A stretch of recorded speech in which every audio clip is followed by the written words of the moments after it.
Hi guys, Dave again from Supertech Electronics, and today we're going to remove an ICC unit from a Ford Territory SZ.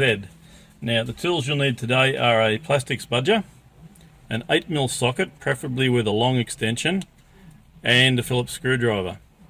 Alrighty, let's get started. And the most common issue with these units is no screen action after a battery change. So your battery's gone flat, you've put a new battery in, now you've got no screen. That's a very common issue with one of these.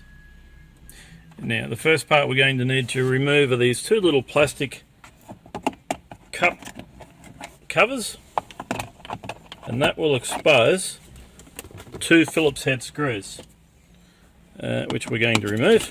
Okay. And that will allow us to take this part out here. Just going to pop the screws in there for safekeeping. Okay, next part we'll need to remove is this plastic surround around the gear shift. So we need to spudger it from this end, lift this up to give yourself some access, and start spuddering it all the way up.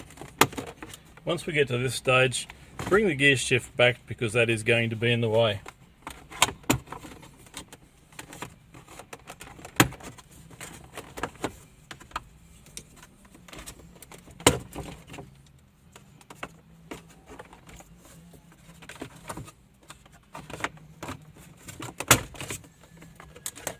Okay, it's got little clips, that's what's holding you up, so don't be afraid to give them a bit of force, but just do it bit by bit so you don't crack this part.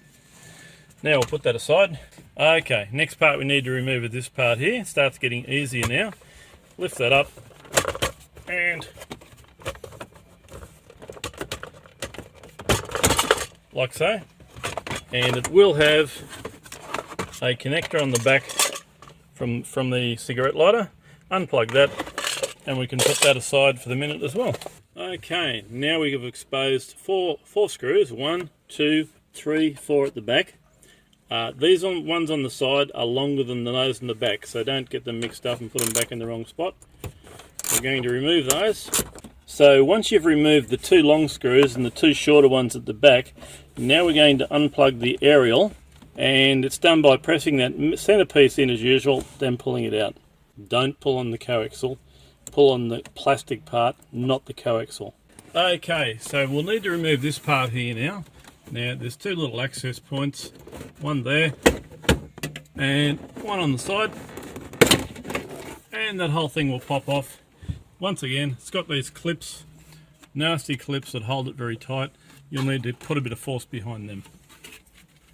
Now that will expose two more screws, 1, 2, which I'll need to take out. Okay, once we've got those two screws out, need to remove two cables. Once again, press the middle pin to remove it. And this one here,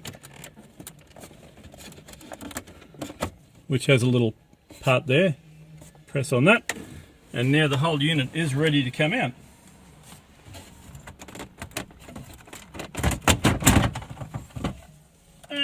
Just like that. Okay, look, now while your unit is out of the car, every time you turn the car on, it will come up as a fault on your dashboard. It will say system error. Don't worry about that, that's fine. That will all go away once your unit is refitted. Now, you can remove the screen if that's what's playing up. That's all we need to repair the screen issues on these units. If you go down the track of sending the screen to Supertech Electronics and put the rest of the unit back in your car, it's quite easy to do. 1, 2, 3, 4 screws that side, and 1, 2, 3, 4 screws that side. That will expose the screen section, which will have 1, 2, 3, 4 screws and a little blue plug there, which will need to come out. Then the rest of this unit can be assembled and put back into the car till it comes back from repair. Otherwise, if you're not comfortable taking the screen off, you can send the entire unit to Supertech Electronics for repair. Your car will function without it.